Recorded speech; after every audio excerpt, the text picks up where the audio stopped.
Usher, Recipes for a Sweet Life. Welcome back. Ever since I introduced my Prettier Plaques stencil series, which is a reminder are layered stencil sets, I've been asked by people about how to make the stenciling process faster when working with multiple stencils and multiple colors. Regardless of whose stencils they are, using more stencils or more colors is naturally going to make the airbrushing process, or if you're using royal icing, a lot longer or somewhat longer. But I will tell you there are definitely ways to speed up the process. So in this video I'm going to address that question with 3 different methods of speeding up the process, ranging from one that requires very few tools, very few stencils, and only one airbrush, to one that requires more tools and utensils, so more stencils and multiple airbrushes. The fewer the tools, the slower it'll go. The more tools, the faster it'll go. And I'm going to try to provide you with some data to help you make some trade-offs as to the level of investment you want to make in your equipment. And a lot has to do with how many cookies you routinely airbrush. All of the cookies we'll be working with will be airbrushed today. I'm not applying any royal icing, so just bear that in mind. These stencils do, however, of course, work with royal icing. So let's talk about what we'll need for this particular video. It's not a project per se, but really 3 timed tests to show you which method might be more tuned to you. The bare minimum of what I'm using in the baseline test consists of the following. I'm using my Julia Usher Hello Summer stencil set. Actually, I'm only using 2 of the 5 pieces. I'm going to be laying the background first in 4 or 5 different colors, and then I'm going to be coming in with the frame stencil and just capturing the ants on top. So it's a little picnic scene with some ants crawling over the tablecloth. So I'll mask off the frame and just capture the ants in black. We'll be doing that in each test to 3 different cookies that will be applying the stencils in different ways, as you'll see. Ideally, the icing should be dry all the way through so you don't put a fingerprint in your cookies. To hold those stencils in place at a minimum for my baseline test, you need at least 1 stencil genie or stencil frame to hold the background stencil, and I'll have a link to this product, which is Creative Cookiers, in the video description. You may additionally need wooden blocks. I often use them to additionally hold down the stencil frame. Since I'm focusing though on expediency and trying to get through the process relatively quickly, I'll probably not use the blocks in this case because they're one more tool to lay. However, you will absolutely need some small magnets to hold the frame piece with the ants on it in place. So we're ready to start test number 1, which is minimal tools. By that I mean I have 1 stencil set comprised of 2 stencils, the background and the masked off frame, and I've got 1 airbrush. And the way this test is going to proceed on 3 cookies is as follows. I'll first start with the background, lay it on the first cookie, apply the first color. I've got 4 or 5 to lay down, starting first with green. Then I'll advance it, apply the green to the same areas on this cookie, advance it, apply the green to the same areas on this cookie. When I'm done, come back, realign the stencil, apply the second color to this cookie, realign the stencil, apply the second color, realign the stencil, apply the second color, and repeat for the 3rd color, 4th color, and if I choose to do a 5th, we'll use it. I may just use blue, green, red, and brown on the background. When I'm done with that, then we swap in the next stencil, spray it black for the ants, move it on down, spray it black, move it on down, spray it black. And mind you, I'm cleaning the gun between each color. So I've got a cleaning station set up over here. You may see me moving off screen momentarily to clean between colors, but that's an important part of this process. The other thing I will say about this particular test is I've set it up such that I do 1 color all the way down the line, then come back and do the next color all the way down the line, rather than doing all 4 or 5 colors here, coming down here, doing all 4 or 5 colors here, and then coming down here and doing all 4 or 5 colors. And the reason that's the case is because cleaning the gun is probably the most time-consuming part of the process. I know that already from experience, so if we can minimize cleaning of colors, then we're already going to speed up this process. So this is the baseline starting point on all the tests as well. We'll be applying all of 1 color all the way down the line each time, just in slightly different ways. So each test will begin when I place the first stencil on the cookie, and when I get the first color in the gun, I've already got some green loaded in here. So we're ready to go.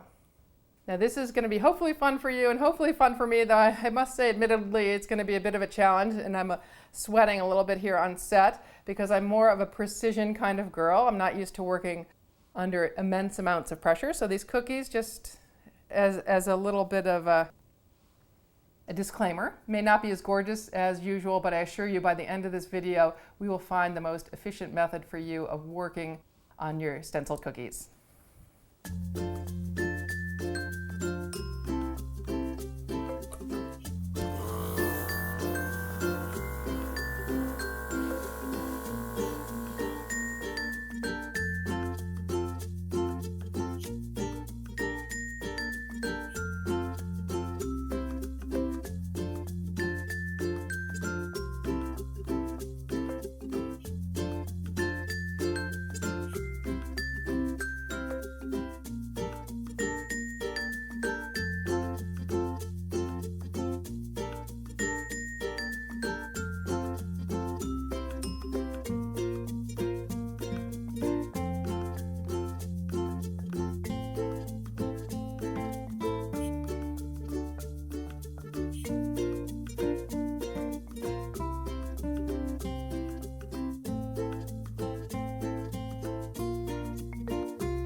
That's 3 done. Stop the clock. Of course, this isn't how my cookie looks when you use all 5 stenciled pieces. You can see an example of that overhead, but this should give you a good indication of the time required to do 3 with 2 layers and what amounted to 5 colors. On to the next test.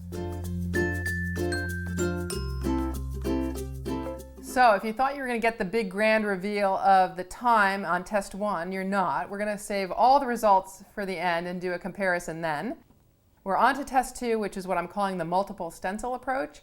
And this approach might be appropriate for you if you have a relatively big order but not a lot of cash to spend in additional tools. You have some, but not enough to justify another airbrush, or just enough to justify investment in a couple of more genies and stencils.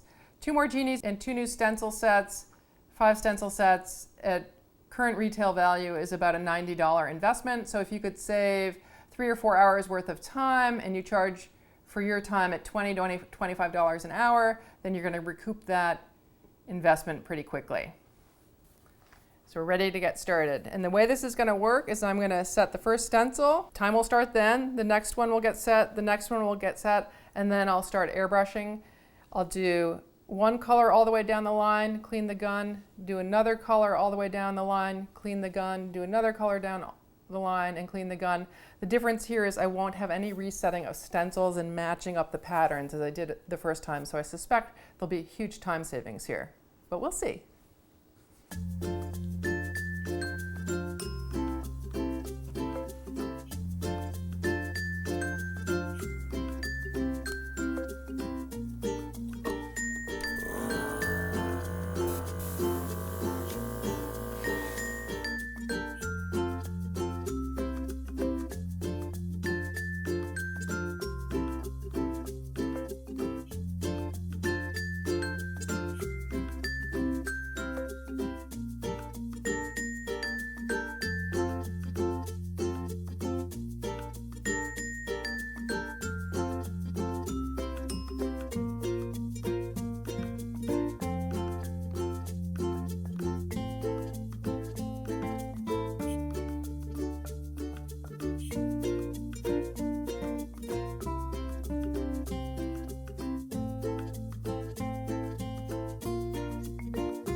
Ta-da!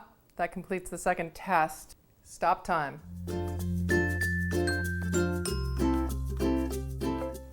Okay, we're on to the third test, but before we dive into it, I just wanted to comment on the previous one. That, personally, to me, felt a lot more comfortable. I don't know if you noticed, but I was able to go continuously with one color all the way down the line without adjusting my airflow at all. So there was no readjusting of the airflow, which actually sometimes takes me a significant amount of time, not a significant amount of time, but some amount of time to get correct before I get it onto the cookie. So we'll see how the time savings worked out in the end. Let's talk about this next test. I'm calling it the multiple stencil and airbrush test, or the multiple tools test, because it involves not only one stencil and stencil genie per cookie, it also involves one airbrush per color. Now, that might sound like a lot, and it is. But if you are a professional baker doing a lot of colors and a lot of cookies, the investment in an additional 4 airbrushes, which depending on the quality of the airbrush could be anything from a couple of $100s to more than that, that could be an investment that's well worth it if you're doing hundreds or thousands of cookies in a week, or even in a longer period of time. But we'll work out some of the math at the end of this video so you can make sure you're choosing the right method for you. One thing you'll also notice about this test, hopefully, is I've virtually eliminated the cleaning station, at least for now, because I'm just going to go from one gun to the next. The other thing I will point out, you'll get maximum efficiency if you use a gun like my new model. This is a prototype of what I'll be releasing later this season that has a quick disconnect adapter that I can just plug in and plug out of my airbrush without unscrewing everything. It also has a great large cup, perfectly designed for production runs, and a cap so that when the colors aren't in use, I don't need to have airbrush holders and compressors for all of them to keep them upright. I can just put them on the counter without the coloring spilling out. So that's what we're working with, and I'll have more information about when my airbrush is coming out in subsequent videos, so do stay tuned for that. Now we're ready to begin the multiple tools test.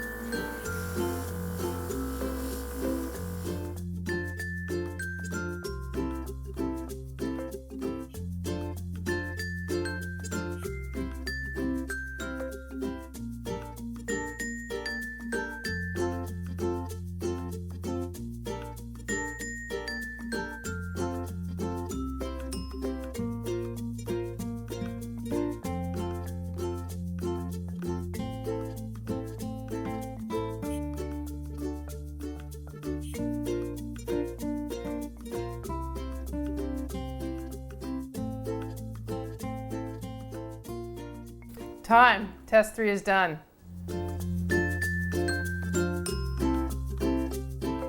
Okay, the results are in, and before the big reveal, I just wanted to make one comment about my work process throughout. I honestly worked at a reasonable pace, something that felt comfortable for me throughout each of the 3 tests, and I did that for a couple of reasons.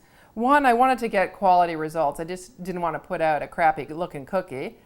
And then 2, and probably more importantly for the purposes of the test, is I wanted to give each test equal weight. So I didn't want to speed through one at the expense of the other. So as best I could calibrate my time, I tried to calibrate it equally across the 3 tests. And here are the results. I'm going to get my official scorecard out. Test number 1, if you recall, was the minimal tools approach. I did 3 cookies in 15 minutes and 52 seconds, which is about 5 minutes and 20 seconds a cookie. In test number 2, which was the multiple stencil approach, I did it even faster. 10 minutes and 4 seconds for 3 cookies, or 3 minutes and 20 seconds per cookie. And then in the third test, where I had multiple stencils, multiple genies, and multiple airbrushes, which represented about a $490 investment in product if each airbrush were valued at $100. I call that the multiple tools test. In that test, I did 3 cookies in 6 minutes and 44 seconds, which is a mere 2 minutes and 15 seconds per cookie. So the bottom line is I nearly cut my time in half through a $490 investment in more tools. And I guarantee you, if you're doing a lot of cookies, you could earn back that investment in just a large order or 2. In this second scenario, if you're still not convinced, opt for the second scenario. You would earn that back in a small order or two. That was only a $90 investment as compared to the $490. Okay, so just to demonstrate that point, I actually put some numbers to this test. Let's just suppose you valued 1 hour of your time at $20 an hour. Of course, you could value it anything from 10 to 100 or even more. But just for sake of example, let's suppose you valued 1 hour of your time at $20. That would mean that you'd need to save at least 24 hours of time through this decorating process in order to recoup that $490 investment. And how does that relate to cookies? Well, for cookies of this complexity, that would mean you'd have to produce about 480 cookies with the new tools and equipment to make it worth your while. Still not convinced you want to make that level of investment? Well, if we just look at test 2 relative to test 1, you had a $90 investment there. At a time value of $20 an hour for your time, you'd have to save about 4.5 hours of time, and that relates to just 137 cookies of this complexity produced. But the bottom line of all of this is with a relatively small investment, you can very easily recoup that initial cost through time saved. So I hope you leave this video with a better understanding of how to mass produce cookies that involve multiple stencils and multiple colors, and also a better understanding of which way of mass producing best suits your needs. Till next video, live sweetly.